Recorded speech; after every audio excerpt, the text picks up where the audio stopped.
Adelante. Bienvenidos a esta sesión del taller Pluralismo Cultural y Minorías.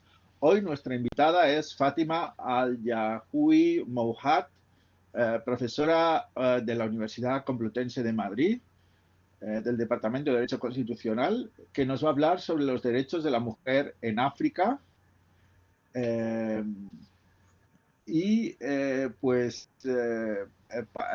está preparando su tesis doctoral sobre este tema o un tema muy similar al que nos va a hablar hoy, con lo cual esperemos que le sirvan las conclusiones de este seminario para su trabajo de tesis doctoral.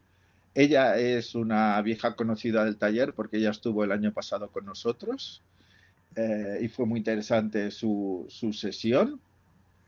Y pues el tema de los derechos de la mujer en África me parece que es muy interesante y muy relevante y que tiene que ver mucho con la diversidad cultural.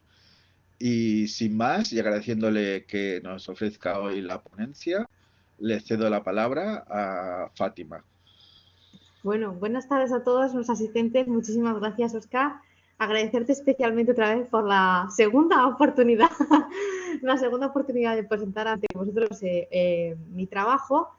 Como decía Oscar, efectivamente, actualmente soy profesora colaboradora en el Departamento de Derecho Constitucional de la Universidad Complutense de Madrid, en concreto en el Departamento de Derecho Constitucional, y también soy pues investigadora predoctoral. Estoy ahora mismo escribiendo la tesis sobre la Carta Africana de Derechos Humanos y de los Pueblos, y dentro de este estudio de la Carta pues surgen temas de interés como es el tema que os traigo hoy. Es un protocolo adicional a la Carta Africana, y este protocolo versa sobre los derechos de la mujer, ¿no? Entonces, sin más preámbulos, si os parece, pues empezamos explicando un poco el trabajo que quiero presentar hoy. Como digo, el trabajo que os he enviado se centra en el examen del protocolo adicional a la Carta Africana de Derechos Humanos. Fue adoptado por los Estados miembros de la Unión Africana en 2003, o sea, no hace mucho tiempo, en Maputo, es una ciudad de Mozambique, y por eso también si tenéis algún contacto con este protocolo lo encontraréis también nombrado como Protocolo de Maputo en relación con la ciudad en la que se adoptó. Se adoptó en 2003, entra en vigor en 2005, y me gustaría abrir un paréntesis para explicaros un poco cómo fue todo ese proceso de elaboración, todo ese proceso de redacción, todos los antecedentes del protocolo, ¿no? Bien, pues al igual que ocurrió con la CEDAW, con la Convención sobre la Eliminación de todas las formas de discriminación contra la mujer, en África se hizo necesario un protocolo adicional a la Carta Africana, que es el instrumento clave de derechos humanos en el continente, no porque los derechos de las mujeres no estuvieran ya reconocidos en la Carta, que lo están, y en otros también tratados internacionales, sino más bien porque esos derechos reconocidos en la Carta Africana, a esos derechos no se les estaba prestando la suficiente atención. Entonces era necesario un instrumento jurídico extenso, reforzado, particular y concreto sobre los derechos de las mujeres, ¿no? Bien. Como digo, esa creación de este instrumento concreto creyeron los impulsores o los fundadores del protocolo que permitiría resaltar esos problemas que afectan a las mujeres de manera particular en África, ¿no?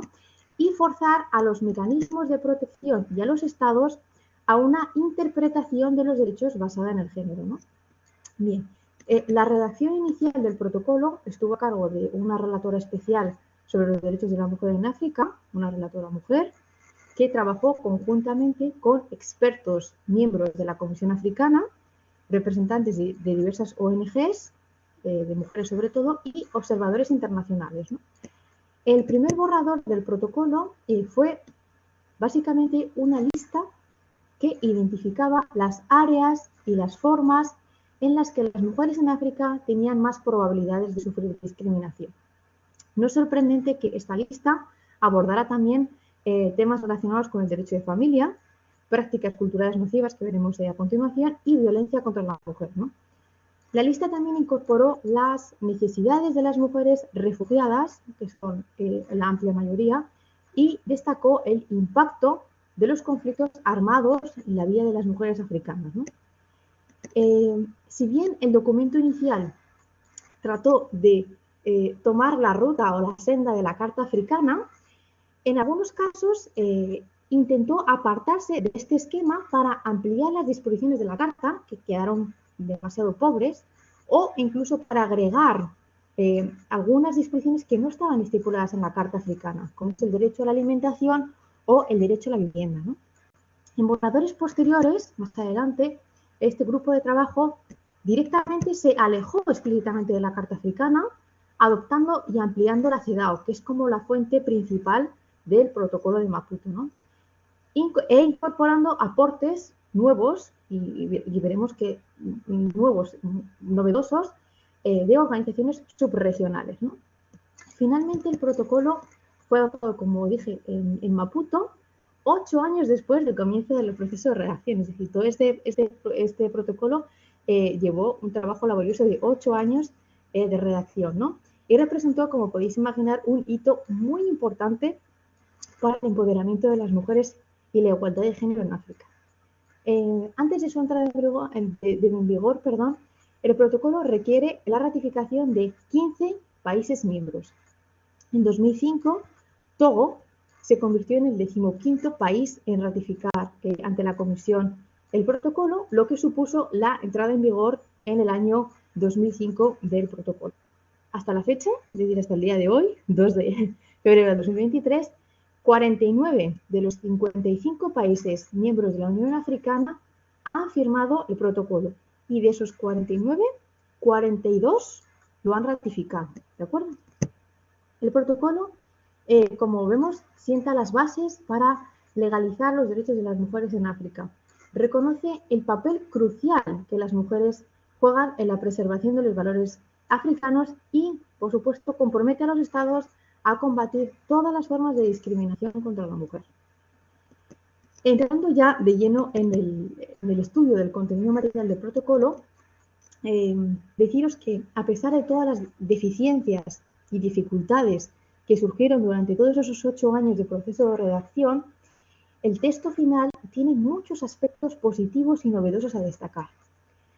Al igual que en la CEDAW, como digo, que es una de las principales fuentes de las que bebe el protocolo, en su preámbulo, en el preámbulo del protocolo, se declara el fracaso de los estados en la promoción y protección de los derechos de las mujeres, a pesar de la existencia de numerosos instrumentos, tanto a nivel internacional como regional, de protección, ¿no? En su artículo 2, el protocolo se refiere a las obligaciones de los estados, que incluye la modificación de las constituciones para garantizar la igualdad y la adopción de medidas coercitivas en aquellas áreas donde la discriminación contra la mujer sigue existiendo. Esto es importante, es importantísimo, sobre todo porque una gran parte de la discriminación que sufren las mujeres actualmente en África está legalmente consagrada y justificada en las constituciones, ¿no? Asimismo, el protocolo es particularmente progresista en temas relacionados con la violencia contra la mujer. Fijaros, con la excepción del artículo 6, la CEDAW no contiene ninguna disposición relativa a la violencia contra la mujer. En cambio, el protocolo define violencia contra la mujer cubriendo todas las esferas en las que las mujeres pueden experimentar la violencia, es decir, en la familia, en la comunidad, a manos del Estado. Y esta amplitud en su definición, o esta amplitud en su cobertura, se ve reforzada además por el artículo 3, que añade que los Estados tienen que proteger a las mujeres de todas las formas de violencia, en particular la violencia sexual y la violencia verbal. Fijaros, qué novedad. Además, el protocolo incluye el daño económico como una forma de violencia, y esto es un avance importantísimo que ni siquiera, como digo, la CEDAW lo contiene, ¿no? Este daño económico es importante destacarlo porque, dada la vulnerabilidad económica de las mujeres africanas y la dependencia lamentable de los hombres, cuando hablo de hombres hablo de esposos, padres, hermanos, tíos, es importante que el daño económico se reconozca. Por otra parte, también el artículo 4 es una disposición clave del protocolo. Destaca que las obligaciones del Estado incluyen, pero no se limitan a aprobar leyes. Es decir, el Estado tiene que aprobar leyes, por supuesto, pero también está obligado a identificar esas causas y las consecuencias de la violencia en la vida de las mujeres, ¿no? Los tipos de violencia que reconoce el protocolo incluyen, por supuesto, la trata de mujeres, la protección de mujeres y niñas contra el abuso y el acoso sexual dentro de los sectores de la educación y el empleo. De manera crucial, el protocolo es consciente del hecho de que hay muchas mujeres que, debido a su discapacidad, edad u otros factores, pueden experimentar la violencia de manera diferente a otras, ¿no? Es muy importante también el enfoque del protocolo sobre el derecho de la mujer a una existencia pacífica y a participar en la promoción y mantenimiento de la paz. Al reconocer que las mujeres y las niñas son víctimas involuntarias y sufren de manera desproporcionada en la guerra y en los conflictos armados, el protocolo insta a los estados a asegurar su participación en todos esos programas educativos y también en las estructuras y procesos de prevención, gestión y resolución de conflictos. El reconocimiento de las mujeres como seres independientes y no como apéndices de maridos, padres, hermanos u otras figuras masculinas es especialmente bienvenido en un continente donde las mujeres lamentablemente son la mayoría refugiadas y desplazadas. Quiero destacar en esta exposición, en este trabajo, dos grandes categorías de derechos del protocolo, que son los derechos reproductivos de las mujeres y los derechos económicos, sociales y culturales. Muy importantes ambas categorías de derechos en el continente africano, ¿no?, para las mujeres.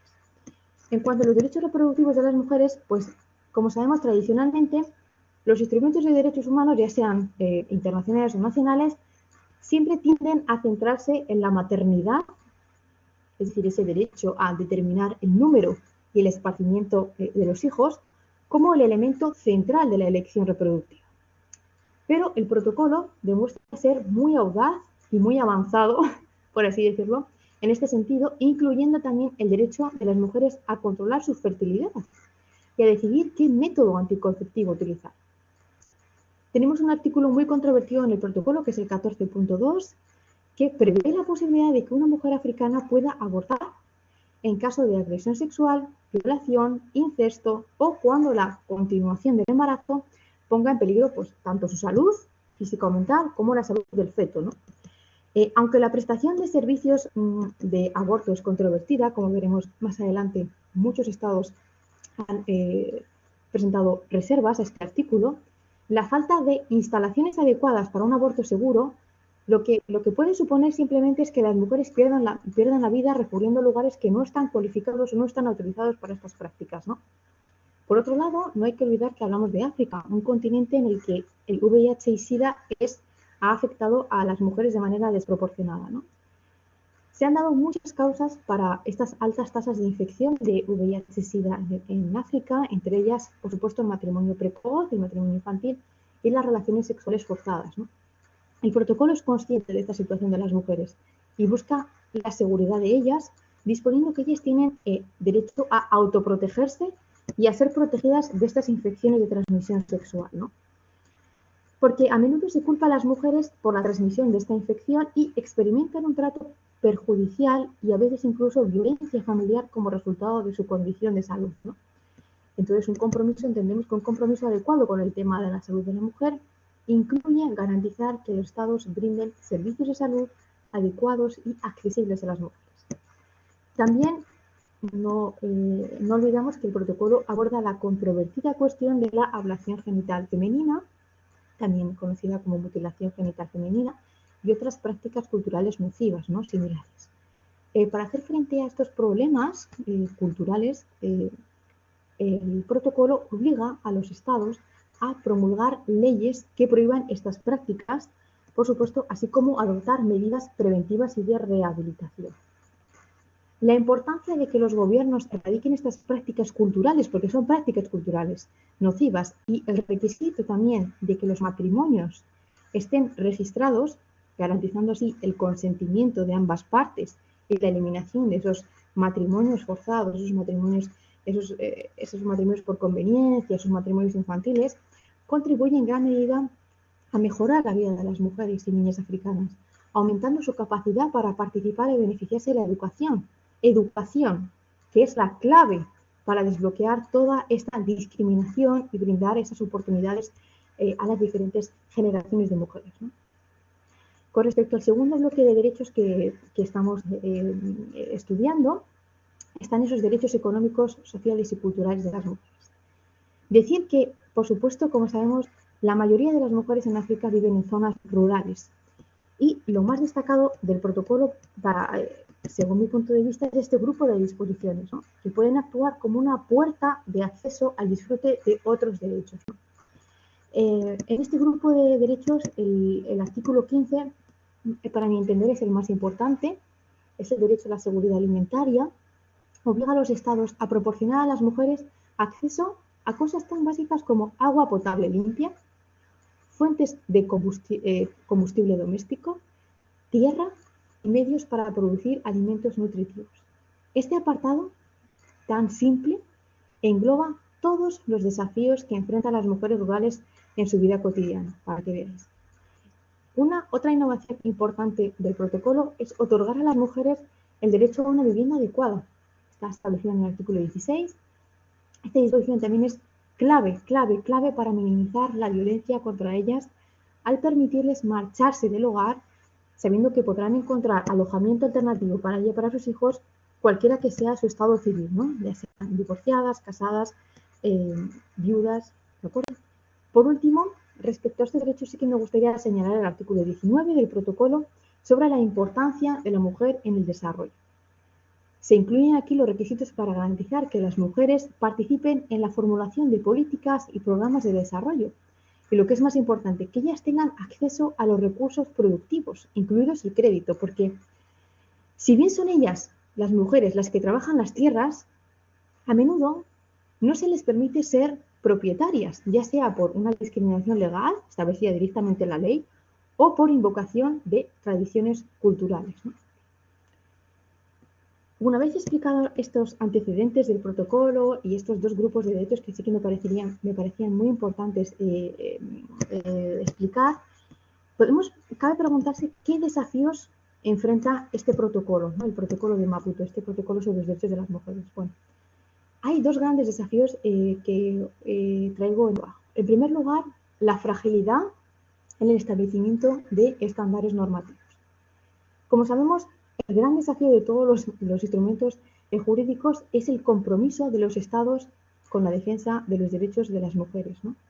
La ratificación, incorporación y cumplimiento de las disposiciones del protocolo se vislumbra como uno de los mayores retos, ¿vale?, de este instrumento, ¿no? Desafortunadamente, además, la inconsistencia o la fragilidad, como acabo de mencionar, en el establecimiento de normas en el propio protocolo deja a los estados menos comprometidos con un gran margen, ¿vale?, de discreción. Por ejemplo, por poner un ejemplo, mientras que en el preámbulo y en la definición de discriminación que recoge el artículo 1 del protocolo se ve claramente la condena del protocolo a la discriminación contra la mujer por motivos de sexo, cuando seguimos leyendo, ¿no?, y llegamos a las disposiciones relativas a la división de bienes en caso de muerte y divorcio, pues ahí las disposiciones no son tan claras, ¿no? Y ahí el protocolo dice, bueno, o establece que, bueno, que las mujeres tienen derecho a partes equitativas, pero no iguales, porque considera que los hombres y las mujeres no son iguales. Entonces ahí entra una especie entramos en una especie de bucle y no entendemos la incoherencia en el propio protocolo, ¿no? Las mujeres en África rara vez, muy pocas veces, reciben partes iguales de la propiedad en estas situaciones, lo que significa que correspondía a un instrumento como este, es decir, esta era la oportunidad de oro para declarar explícitamente la igualdad, ¿vale?, en la propiedad. También la histórica falta de acceso a las mujeres a los recursos, como hemos visto la incluida la tierra, ha desempeñado, como vemos, un papel importante en su falta de poder de negociación frente a los hombres. Y esto se ha identificado como una de las razones por las que la pobreza afecta a las mujeres más que a los hombres, ¿no? Teniendo esto en cuenta, es frustrante también leer el protocolo y darte cuenta de que al abordar los derechos de las mujeres, el protocolo pierde otra vez nuevamente la oportunidad de ser más explícito al respecto a la propiedad de las mujeres sobre la tierra, ¿no? Y como segundo desafío del protocolo tenemos a la cultura. La cultura ha sido siempre y siempre será en África un impedimento para el disfrute por parte de las mujeres de sus derechos. Esto es, no tengo ninguna duda. Los estados justifican normalmente la no implementación de estos derechos debido a una especie de resistencia comunitaria africana derivada de una serie de interpretaciones discriminatorias de las costumbres, de las leyes y de la propia religión. La Carta Africana, en su capítulo sobre los deberes, establece que las obligaciones individuales de cada persona incluyen la preservación y el fortalecimiento de los valores culturales africanos. Bien, cuando queremos interpretar qué se considera valor africano, ahí se deja abierta la posibilidad, o sea, no se explica qué es un valor africano, se deja abierta la posibilidad de permitir este trato diferenciado de los sexos en el disfrute de ciertos derechos. Es alentador que por lo menos cuando leemos el protocolo, ¿vale?, haya ido un poquito más allá, que la Carta haya dado un paso más allá, declarando que las mujeres tienen derecho a vivir en un contexto cultural positivo y a participar en la determinación de políticas culturales a todos los niveles, ¿no? Además, como hemos visto, el preámbulo del protocolo reconoce el papel crucial de las mujeres en la preservación de los valores africanos, que el protocolo aterriza y dice que están basados en los principios de igualdad, paz, libertad, dignidad, solidaridad y democracia. Bien. El desafío para los estados es trabajar en conjunto con la sociedad civil, con los entes públicos, con los de educación y los medios de comunicación para garantizar que no se permita que estas interpretaciones sexistas de la cultura sigan dominando, ¿no? Y como en todo instrumento jurídico, no podemos olvidarnos del estudio de las reservas, ¿no?, al protocolo. Pues el protocolo, al igual que la Carta Africana, guarda silencio, sorprendentemente, sobre el tema de las reservas. Y esto significa que los estados son libres, si quieren, de formular reservas, ¿no? La CEDAW ha sido un hito importantísimo y ha sido arruinada por las reservas. La CEDAW, de hecho, tiene el honor, por así decirlo, de ser el tratado con más reservas. Y, lamentablemente, las objeciones a las disposiciones clave del protocolo que se vieron durante la redacción sugieren o dan a entender que el protocolo tendrá un enfoque similar a la CEDAW. Por lo tanto, es lamentable que una propuesta que se hizo por el Grupo de África Oriental y Meridional de que no se deban permitir las reservas al protocolo no se aceptó en su momento y, como mínimo, nosotros entendemos que ciertas disposiciones clave deberían haberse señalado como objetivos y fines del protocolo y, por lo tanto, no podían ser objeto de reserva, ¿no? Lamentablemente, como digo, no ha sucedido y el protocolo guarda silencio al respecto, ¿no? Además de los estados que se oponen a las disposiciones del protocolo, solamente Egipto, por poner un ejemplo, ha sido coherente en su uso de las reservas, ¿vale? Porque se da la paradoja de que los estados africanos que presentan objeciones, reservas, por ejemplo, disposiciones sobre la igualdad y no discriminación, no las presentan en el protocolo, pero no las presentan en otros instrumentos jurídicos, ya sean internacionales, ya sean nacionales. Entonces, esto hace como crear una situación de incoherencia, una confusión, sobre todo porque se entiende que los estados parecen vincularse a diferentes estándares según el tratado que se esté considerando, ¿vale? Es muy extraño, pero algunos estados africanos, como digo, presentan reservas al protocolo, ¿vale?, reservas sobre disposiciones sobre igualdad y no discriminación, pero quizá en otro tratado que hable sobre discriminación e igualdad no presenten ninguna reserva y estén de acuerdo con la disposición. Entonces, se crea aquí una situación un poco extraña.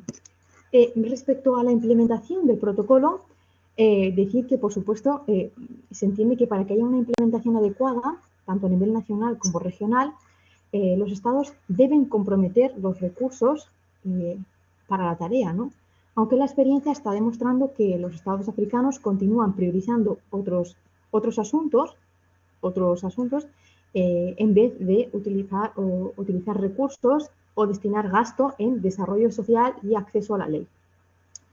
Si, como se reconoce dentro del propio sistema africano, dentro de la propia Carta Africana, dentro del propio protocolo, En África entiende que la mejora de la vida de las mujeres africanas es clave para el desarrollo del continente, no entendemos por qué no se están tomando las medidas para hacer realidad estas demandas. No se entiende por qué no se toman esos recursos para cumplir con los compromisos adquiridos, ¿no? No nos olvidamos tampoco del monitoreo o vigilancia del protocolo, ¿no? Este control del protocolo está vinculado, como decimos, a la Carta Africana, donde se establece que los Estados partes tienen la obligación de presentar una serie de informes a la Comisión cada 2 años sobre todas aquellas medidas legislativas y de otro tipo que se hayan adoptado, ¿no?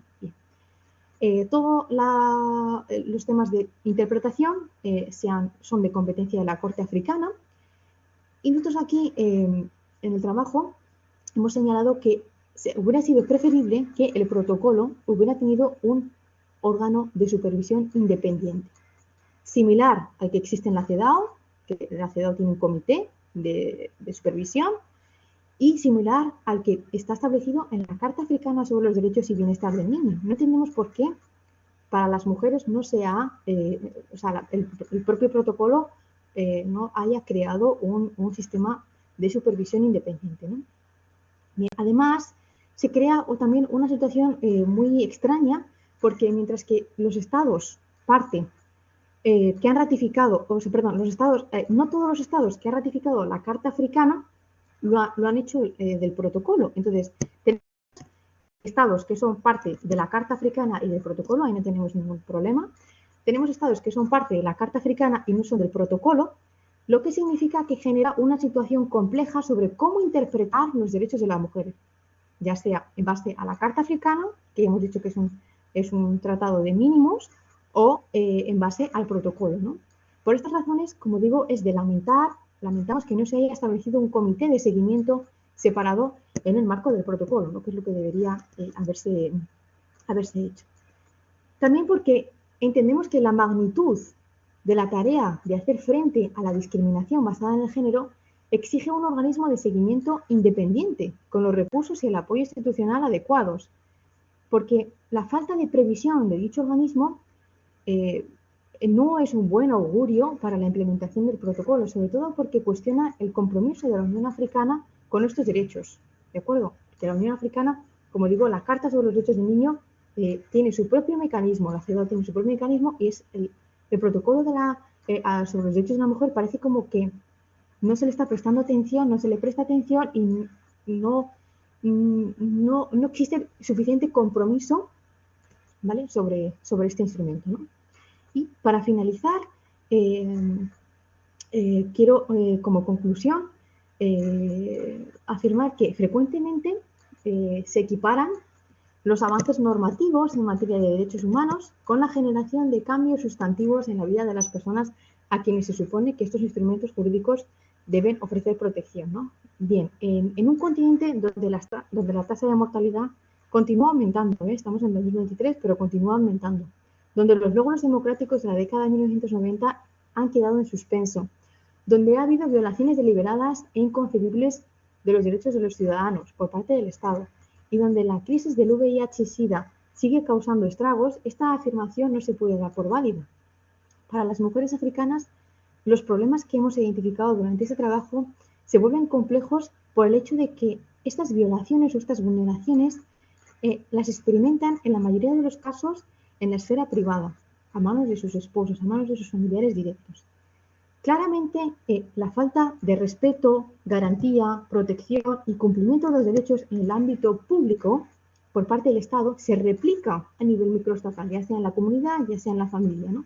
Y consideramos que el hecho de que los defensores de los derechos de las mujeres lucharan por un documento de tan amplio alcance como el protocolo y que los Estados africanos aceptaran a priori adoptarlo, muestra como mínimo pues un cierto reconocimiento de que los derechos de las mujeres son importantes. Ahora depende de ellas que los Estados, así como la Comisión y la Corte Africana, pues rindan cuentas sobre los compromisos que adquirieron en su momento, ¿no? Y hasta aquí es mi intervención del día de hoy. Espero que haya sido una intervención clara, He intentado desarrollar los puntos que yo he creído más interesantes sobre el protocolo y bueno, pues esperando vuestros comentarios porque me resulta muy de interés porque va a ser un apartado específico de la tesis y la verdad encantada de escucharos y de contestar a todas vuestras preguntas e inquietudes sobre el tema. Muchas gracias. Muy bien, pues muchas gracias, muy interesante. Vamos a hacer como siempre, vamos a abrir un turno abierto de palabras para todo aquel que quiera intervenir. Si alguien quiere intervenir, alguien tiene algún comentario.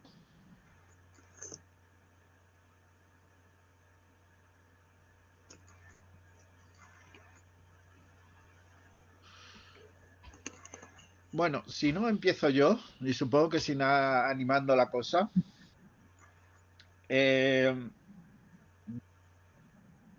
Clemente. Adelante, Clemente. Abre el micrófono Sí, buenas y la tardes. cámara, si puedes. Buenas tardes. Buenas Buenas tardes. tardes. Muy bien. Prefiero que empiece usted. Solamente quería decirle que si podía pasarme lo que es el protocolo por correo. Ya Sí, claro. después, sí. Sí, sí. Ya después de la intervención de Oscar, entonces yo voy apuntando mis preguntas.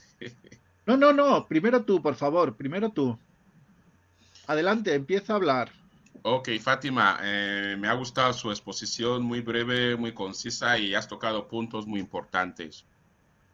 La verdad es que yo soy de Guinea Ecuatorial, yo también soy africano Ay. y estoy estudiando un máster aquí en Derechos Fundamentales en la Carlos III y lo de derechos humanos en nuestro continente, la verdad es muy lamentable. Es muy lamentable Sí. la manera en que nosotros los hombres pensamos y cómo concebimos las cosas. Sí. Pero de un lado, África tiene sus culturas, tiene su cultura y por eso la carta habla de pueblos, derechos humanos y pueblo y pueblo. Y nosotros tenemos unas culturas que quizás para el mundo internacional sean una aberración de los derechos humanos. Claro, claro que sí. Mi pregunta es, ¿por qué todavía no se está implementando el protocolo de Maputo? Y si los países que presentaron reservas al protocolo, si todavía no se han vuelto a reunir para saber cuál es el problema, el alcance de estas reservas y sus justificaciones de la reserva. Si no existe hay un órgano que pueda decirles, oye señores, hace mucho que habéis presentado vuestras reservas, ¿por qué no venís ahora para debatir y que se pueda tener ya un cuerpo legal que pueda defender los derechos de las mujeres? Muchas gracias. De acuerdo. Ya contesto directamente, ¿no, Oscar? Sí. Vale. Pues muchísimas gracias, Clemente. La verdad es que me alegro muchísimo de que seas del continente africano porque así también aportas tu visión, no, sí, como hombre, por la otra parte, porque yo la aporto yo siendo de Marruecos, pues la aporto por la parte de las mujeres, ¿no?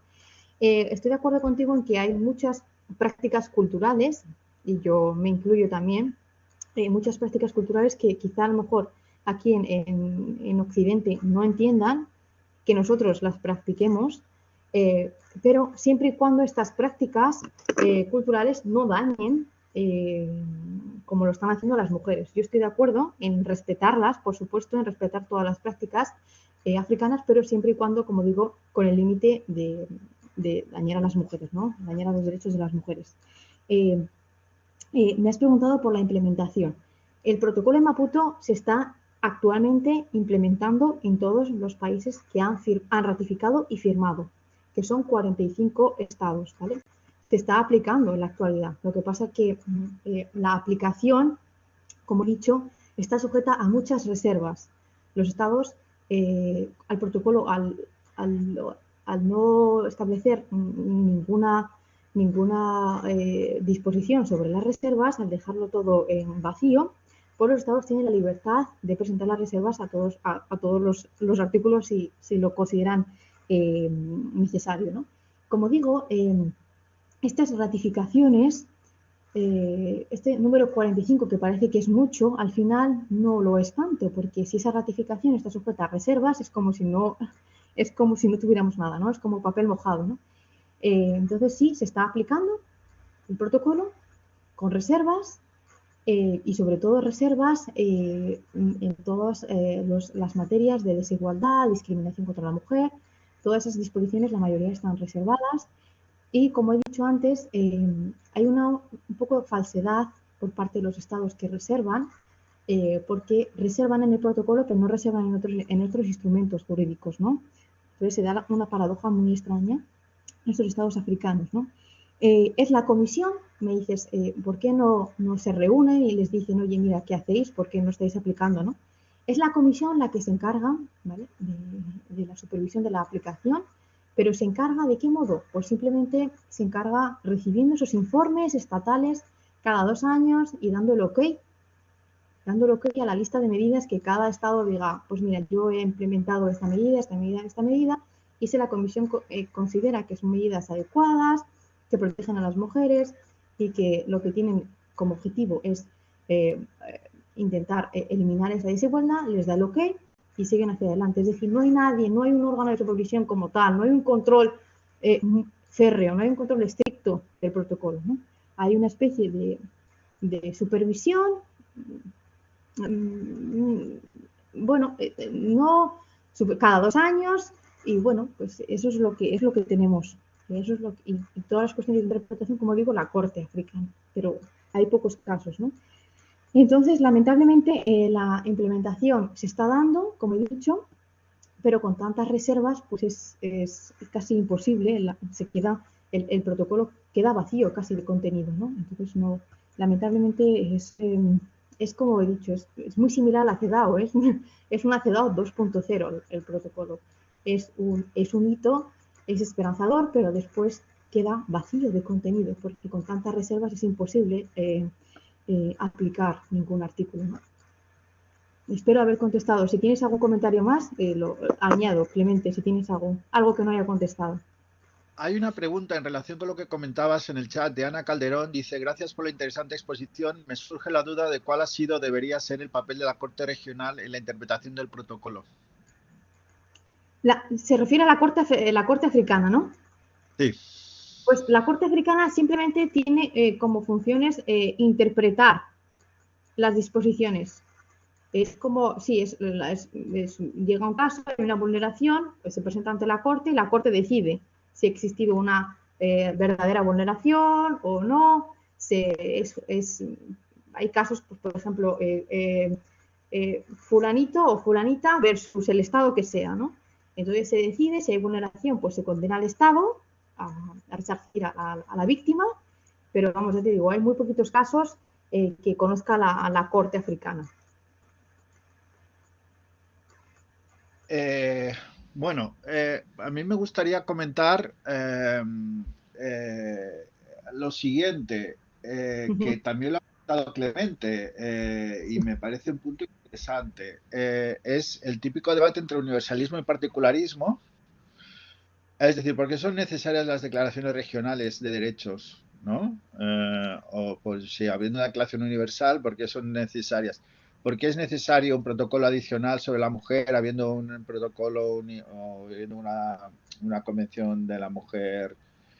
Eso lo has contestado en parte en tu intervención, ¿no? Cuando has dicho los valores culturales, los valores africanos.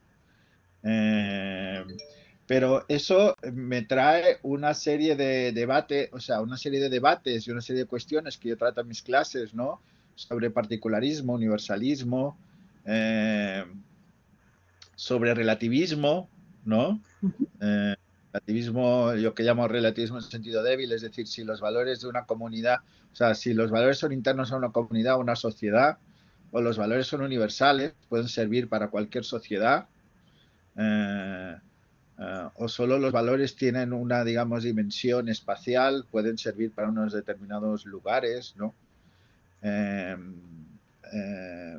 Lo cual me parece un tema interesante, ¿no? Y en el tema de identidad y género se da mucho este debate, ¿no? sobre particularismo y universalismo. Hay una tensión entre particularismo y universalismo. ¿Cómo ves este tema? Bueno, yo los valores yo considero que son valores particulares de un país, de una zona en concreto. Por ejemplo, en África los valores que tenemos, los valores africanos no son iguales que los valores europeos, por ejemplo, ¿no? Entonces yo ahí sí que veo claramente que estos instrumentos regionales son importantes porque tienen en cuenta estos valores culturales, ¿no? Tienen en cuenta los valores, apoyan el mantenimiento de estos valores, ponen límites a estos valores, pero siempre desde el respeto, ¿no? Porque yo creo que a pesar de que hay instrumentos internacionales sobre los derechos de las mujeres, hemos visto la CEDAW, por ejemplo, pero en realidad este instrumento regional, que es el protocolo de Maputo, bebe de la CEDAW, ¿no? Su fuente principal es la CEDAW. Lo que pasa es que incorpora estas disposiciones de la CEDAW e intenta casarlas, casarlas con los valores africanos y, bueno, o sea, lo consigue. El problema no creo que sea tanto valores, el respeto a los valores, sino más bien lo que está pasando ahora, ¿no? La implementación real, las reservas que plantean los estados, ¿no? Ese es el problema de raíz. Yo no creo que los problemas estén en los valores africanos. Se pueden respetar los valores africanos y también se pueden respetar los derechos de las mujeres africanas, ¿no? Yo creo que el dilema aquí no es tanto universalismo o regionalismo, sino más bien que es necesario el respeto de los derechos de las mujeres y en estos instrumentos regionales en concreto quizá deberían evitarse todas esas reservas, ¿no? Esas reservas a disposiciones clave como la discriminación o la igualdad de género. Por ejemplo, me ha sorprendido un poco cuando has estado hablando, no sé si lo he entendido bien, pero en un momento determinado me ha parecido que decías que el protocolo, no sé si era el protocolo o la cultura o los valores africanos, no consideraban los hombres y las mujeres como iguales. Sí, correcto. Que los hombres y las mujeres no son iguales. Sí, ¿Podrías desarrollar un poco esa idea? Porque eso sería incompatible, yo que sé, con la Declaración Universal de Derechos Humanos o con la legislación universal o con la comprensión. ¿Podrías desarrollar un poco esa idea? Sí, claro. Pues sí, ese es uno de los desafíos que yo he planteado en el trabajo y he dicho que a pesar de que el protocolo, por ejemplo, en su artículo 1, en el preámbulo, en diferentes artículos, establece que igualdad hombres-mujeres, luego en algunas disposiciones concretas, ya sea tipo divorcio o muerte, pues ahí sí que considera que los hombres y las mujeres no son iguales, ¿vale?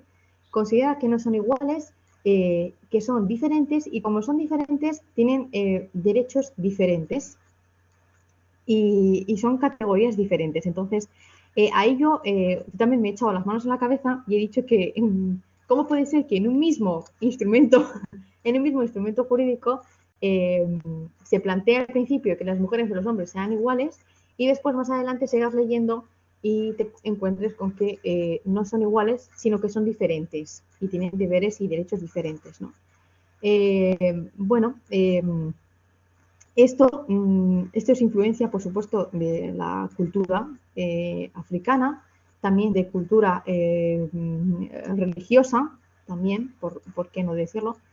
Y bueno, se intentó allí pues solucionar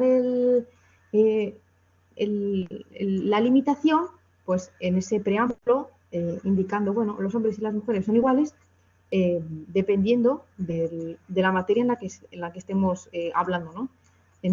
Ya te digo, en propiedad no son tan iguales, ¿no? Cuando es muerte o divorcio y queremos dividir la propiedad, pues no somos iguales, sino que somos diferentes. No sé, es una paradoja que se da en el propio instrumento, es una limitación, por supuesto, yo estoy totalmente en desacuerdo, y es un retroceso, porque al final intentas avanzar con el protocolo, pero después encuentras disposiciones que retroceden, ¿no? Pero esto todo es por influencia cultural, religiosa e ideológica, ¿no? Y eso, como decía nuestro compañero Clemente, pues no lo podemos obviar. Es decir, se intentan dar pasos hacia adelante, ¿no? Pero tampoco se pueden dar pasos gigantes en África respecto a esto, porque al final siempre tenemos esa limitación cultural, esa limitación religiosa, esa limitación que vamos a encontrar siempre que nosotros en Occidente no entendemos y decimos ¿por qué cuando hay un divorcio o cuando hay una muerte hombres y mujeres no tienen el mismo derecho a la división a la división de la herencia, pero en nosotros, nuestra cultura le da a esta situación una explicación, ¿no? Ofrece una explicación que puedes estar de acuerdo o no puedes estar de acuerdo con la explicación, pero bueno, de forma cultural, de forma religiosa, tiene explicación y bueno, y esa influencia pues no la podemos evitar. Muy bien, vamos a abrir un turno de palabras. Yo tengo más preguntas, pero vamos a abrir un turno de palabras por si alguien más quiere intervenir, hacer preguntas. Buenas tardes. Buenas tardes. Yo había dirigido una pregunta anteriormente, pero tuve la mala fortuna que justo cuando la expositora estaba dando respuesta, me sacó el internet. Pero igual aprovecho por si quedó respondida y pudiera ahondarse más. Quisiera, preguntar sobre si la Corte Africana tiene competencia material para conocer de casos que constituyan violación a derechos reconocidos en este protocolo y si no la tuviera, pero de alguna forma en su tarea interpretativa ha hecho alusión a disposiciones del protocolo, si la expositora fuera tan amable de referirnos algunos casos que puedan considerarse relevantes en materia de derechos de la mujer en el tema del Tribunal Regional. Gracias. De acuerdo. Muchas gracias, Ana Calderón. Sí, la Corte Africana, eso es, tiene competencia para conocer de los casos sobre vulneración de disposiciones del protocolo y hay algunos casos en concreto que sí que son importantes, sobre todo en discriminación de género. La Corte es totalmente competente para conocer de la materia y los casos que ha habido, por lo menos los que yo he conocido, todos la Corte ha fallado a favor de la víctima, ¿no? En este caso mujer, en este caso son mujeres las víctimas y siempre es contra el Estado, fulanita contra el Estado. Tenemos dos casos, el caso Munay contra Ghana, es un caso de una mujer que contrajo VIH-Sida y bueno, su marido la expulsó de la vivienda junto a sus hijos y además fue a la policía de Ghana y la denunció por haberle transmitido la infección, ¿no? La mujer pues, interpuso una demanda en la Corte Africana y la Corte Africana falló a favor de la mujer. Luego, si quieres, en el chat pongo el caso con la referencia. Es Mani contra Ghana. Es un caso muy, muy reconocido en la Corte Africana y fijaros, es sobre VIH-Sida y discriminación contra la mujer. Y fue la mujer, decir, le dieron la razón y la Corte falló a favor de ella. O sea que sí que hay casos y la Corte normalmente la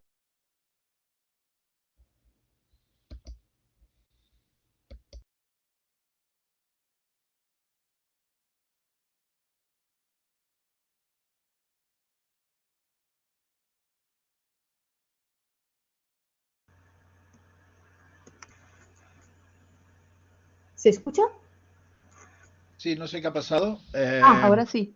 ¿Estabas continuando? Sí. ¿Continúas contestando o has acabado? Sí, si se me ha escuchado bien, sí, si no, repito. Sí. Vale. Tienes una pregunta en el chat de Jaime Rojas. Sí. ¿Se podría decir que son iguales en términos formales pero no material. Ahora se han adoptado medidas legislativas sobre otro carácter para erradicar las diferencias en el ejercicio de los derechos entre hombres y mujeres. ¿Podría decirnos algo al respecto a la expositora? Muchas gracias. Sí, voy a leer la pregunta, un segundito. Eso es, estoy de acuerdo con Jaime. Bueno, las mujeres y hombres, según el protocolo, son iguales en términos informales, bueno, sí, en términos formales, pero dependiendo de la materia, hay algunas materias, como he dicho, que están, se consideran que no son iguales y no tienen los mismos derechos, ¿no? No se han adoptado medidas legislativas para corregir estos defectos del protocolo. El protocolo se implementa de esta forma, no ha habido ninguna corrección, ni ningún cambio, ni ninguna modificación al protocolo.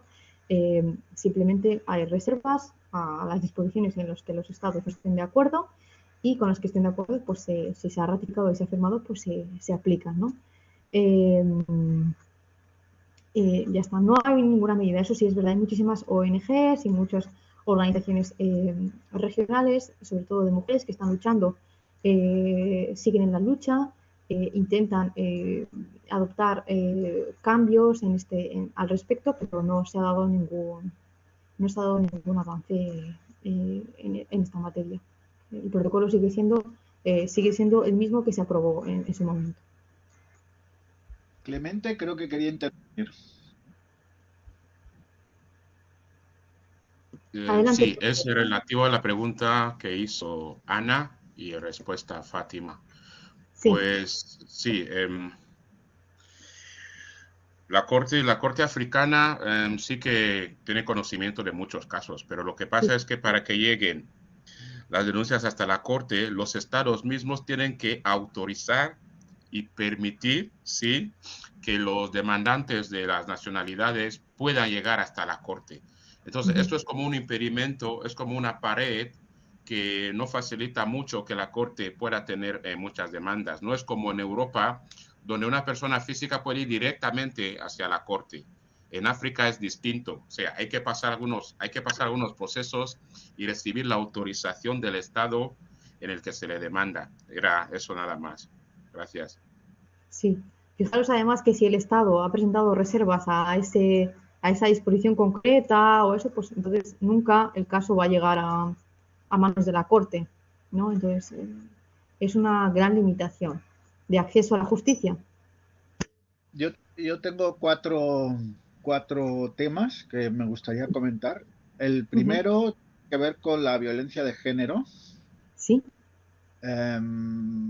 Es muy interesante porque esto lo hemos tratado varias veces en el taller. En Latinoamérica se ha habido casos, en Chile, por ejemplo, que los indígenas eran acusados de violencia de género y la defensa jurídica de estos indígenas era decir que esto era una costumbre ancestral y que estaba dentro de la cultura indígena. Por la manera en que tú has expuesto el tema, a mí me parece que el enfoque africano sería distinto, entiendo yo, porque has opuesto completamente o has dicho que la legislación o la normativa se oponía completamente a la violencia de género y parece que no hay una justificación cultural para la violencia de género. Eso es. No. No hay ninguna justificación ni cultural, ni religiosa, ni de ningún tipo, por lo menos en África, a la violencia de género. No hay ninguna. No hay. Entonces, y por lo menos eso es algún aspecto positivo, ¿no? Aunque hay gente que luego quiera quizás creer lo contrario, ¿no? Ahí, pero no hay ninguna justificación, ni cultural ni religiosa, hacia la violencia de género. Al contrario, se lucha contra ella. Claro. Luego otro tema, has hablado de los derechos sexuales y reproductivos, pero sí, creo que has mencionado el caso del aborto. Me gustaría saber cuál es el enfoque africano del tema del aborto, si este es un debate, si hay regulaciones, si hay posibilidad de practicar abortos legalmente o si está prohibido. Y en concreto me gustaría que nos aportaras un poco, porque no lo conocemos, al menos yo no lo conozco, cuál sería la visión del Islam con respecto al aborto. Es decir, ¿cuál es la visión? Sí. El aborto sí, he mencionado creo que un poco. Está permitido el aborto en el protocolo. Es un gran avance, ¿eh? Esto está permitido en caso de agresión sexual, abuso sexual, incesto, y también está permitido el aborto cuando exista riesgo para la vida, ya sea para la salud física o de la madre o del feto, ¿no? En estos casos está permitido, es decir, es una causa de justificación, ¿no? Pero y se permite que la mujer vaya a un centro regulado, a un centro autorizado para abortar, ¿no? Pero esta disposición, este aborto permitido, esta disposición ha sido objeto de muchas reservas, casi es de las disposiciones que más de reservas tienen en el protocolo, ¿no? Es muy controvertida esta disposición sobre el aborto. Entonces, bueno, yo entiendo que no debería ser así porque cuando tú reservas esta disposición, cuando atacas esta disposición o esta permisión al aborto en estos casos, porque yo particularmente no es que esté a favor del aborto, pero en estos casos en concreto sí, lo que haces es obligar a las mujeres a abortar en centros que no estén autorizados, centros que no estén cualificados para ello, lo que supone un riesgo para sus vidas, ¿no? Entonces, bueno, en cuanto al protocolo, como digo, sí que está permitido el aborto en estos casos excepcionales y justificados, ¿vale? Y desde la visión del Islam, el aborto no está permitido, salvo que el embarazo conlleve un riesgo para la madre o para el feto. Ese es el único caso en el que está permitido en el Islam. Son casos muy específicos, muy concretos y bueno, y estaremos de acuerdo o no estaremos de acuerdo, pero esto ya es, ya estamos en el ámbito religioso, ¿no? Bien. Luego, otro gran tema es la mutilación genital femenina. Sí. Ese me parece un tema muy interesante. Yo quería dar un poco la visión de que, bueno, ha habido estudios en España sobre este tema.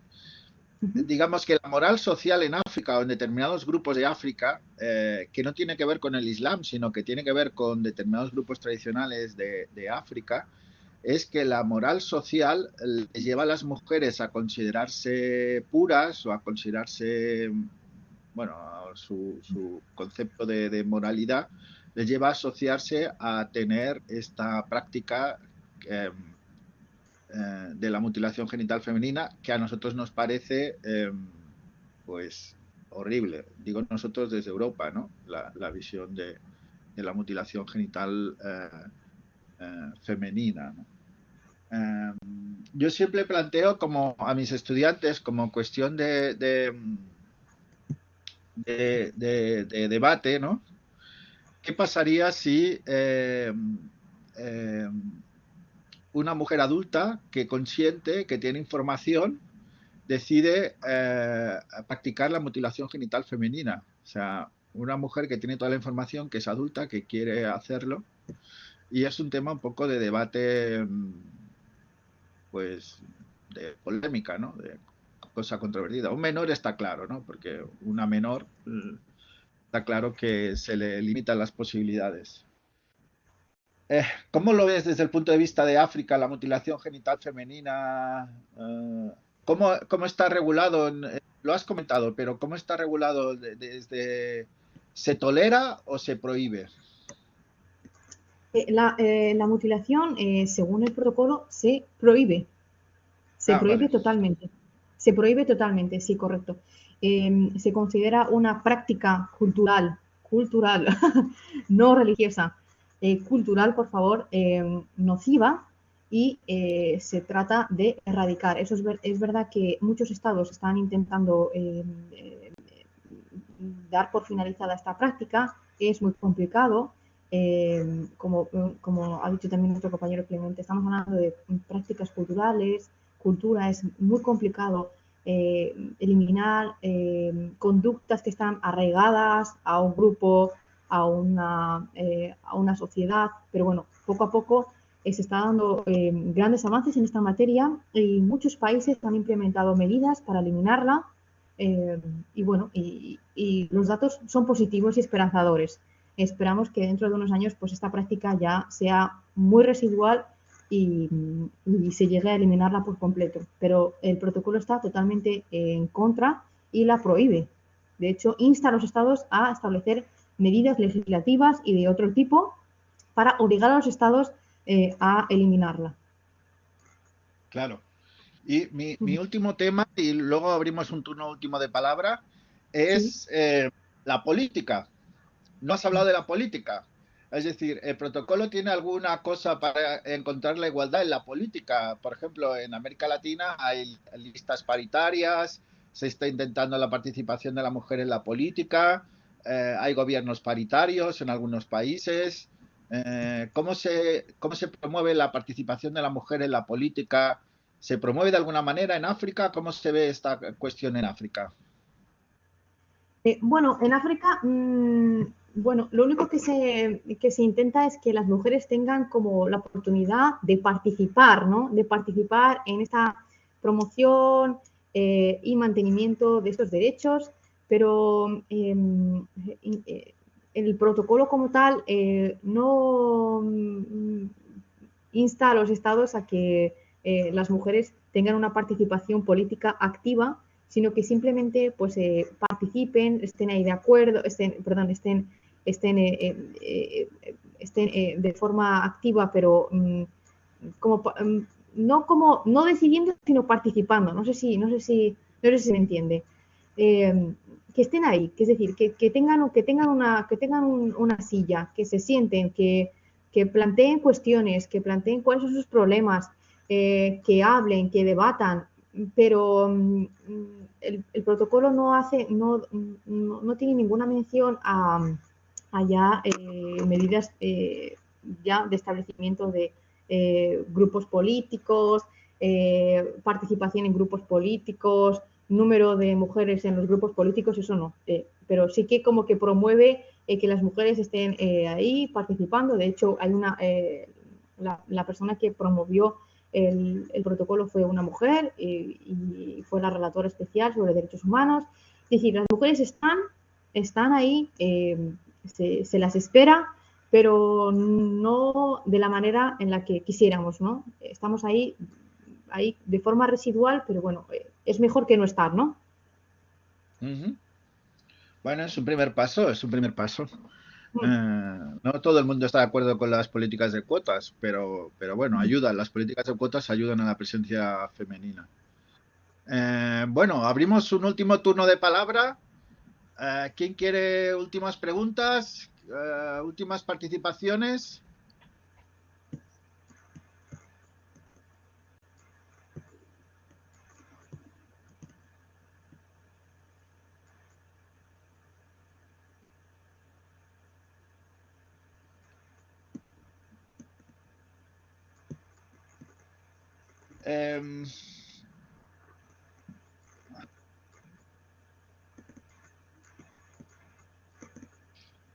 Bueno, yo creo que ha sido muy interesante, ha sido muy claro. Ha tratado temas, pues que algunos son muy polémicos, muy controvertidos, que tienen mucho debate. A mí me parece que, bueno, que la cuestión esta de la identidad y género, pues tiene muchos matices que yo siempre intento explicarlo de una manera pragmática, es decir, que las mujeres viven en comunidades, ¿no? Viven en lugares concretos y que hay que hacer que estos lugares progresen, que no se les puede decir, no se puede hacer un discurso universalista en abstracto, sino que se tiene que hacer un discurso en concreto, pero que esas comunidades tienen que progresar o tienen que ir en una idea, digamos, tienen que evolucionar estas comunidades en un sentido, y que bueno, este protocolo puede ser una forma de evolucionar, pero que también hay otra cosa interesante y es que todas las culturas son una amalgama, digamos, una mezcla de tradición y modernidad. Todas las culturas tienen elementos conservadores y elementos progresistas o elementos que cambian, ¿no? Y las culturas pueden cambiar, aunque no lo parezcan, y pueden, en 3 generaciones, una cultura puede dar un salto, puede ir cambiando, Sí, ¿no? puede avanzar, correcto. Entonces, bueno, pues miramos con esperanza a África y bueno, agradeciendo a la ponente pues por sus palabras y por su intervención y agradeciendo a todos los asistentes. Os emplazamos para dentro de 15 días que tenemos una sesión sobre nacionalismo con Xavier Aroz, que es catedrático de Derecho Administrativo de la UNED. Muchas gracias a todos. Muchas gracias, Fátima.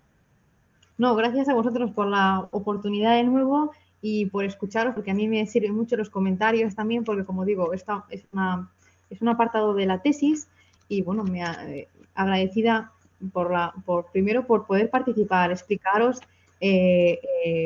lo que he podido investigar sobre el caso y también vuestros comentarios y vuestras preguntas me sirven de mucho, así que muchísimas gracias por partida doble a todos vosotros, a Óscar, a ti en especial y a todos los asistentes. Muchísimas gracias por estar ahí, por escucharme y por las preguntas. Gracias. Bueno, pues muy bien, muchas gracias. Gracias a todos. Hasta la próxima. Gracias. Hasta la próxima. Buen día. Muchas gracias.